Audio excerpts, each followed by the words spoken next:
نحمدہ و نصلی علی رسولہ الکریم، اما بعد، بسم اللہ الرحمن الرحیم۔ تمام میری بہنیں متوجہ ہوں، آج آپ کی خدمت میں شادی کے لیے وظیفہ بیان کرنے جا رہا ہوں۔ وہ بہنیں جن کا رشتہ نہیں ہو رہا یا رشتے آ ہی نہیں رہے، یا رشتے آتے ہوں تو دیکھ کر چلے جاتے ہوں، ان کو پریشان ہونے کی ضرورت نہیں، کیونکہ اگر لڑکیوں کی شادی نہیں ہوتی ہے اور بندش یا رکاوٹ کے سبب رشتے نہیں آتے، یا آتے ہیں لیکن پلٹ کر جواب نہیں دیتے، تو اس کے لیے اچھی جگہ رشتہ ہونے کے لیے سورۃ سجدہ جو ہے 21 مرتبہ روزانہ پڑھیں، انشاءاللہ تعالی لڑکیوں کا نصیب کھل جائے گا۔ اور 7 دن تک پڑھنا ہے، 7 دن سے زیادہ نہیں پڑھنا۔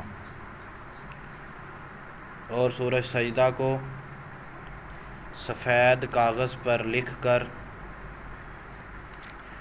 رکھ لیں، گلے میں ڈال لیں، اور 21 دفعہ ہر روز سورۃ سجدہ پڑھیں 7 دن کے اندر اچھے سے اچھا رشتہ ہو جائے گا۔ دوسرا، بیماری کے لیے بھی اس کو آپ پڑھ سکتے ہیں۔ اگر کوئی شخص بیمار ہو اور کسی طرح صحت بحال نہ ہوتی ہو تو باوضو 7 بار سورۃ سجدہ کو پڑھے اور بیمار پر دم کرے، پانی پر بھی پھونک کر وہ پانی مریض کو پلائے۔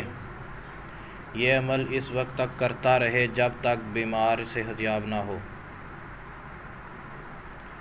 اگر مختلف بیماریوں نے گھیر لیا ہو تو چاہیے کہ سورۃ سجدہ کو عرق گلاب میں زعفران گھول کر چینی کی پلیٹ پر لکھ کر، یا چینی کی پلیٹ نہ ہو تو سفید کاغذ پر لکھ کر مریض کو پلائے۔ پلانے کے اوقات: صبح ناشتے سے قبل منہ دھو کر پیے۔ نمبر 2، دوپہر کو 11 بجے۔ نمبر 3، بعد نماز عصر سورج غروب ہونے سے پہلے۔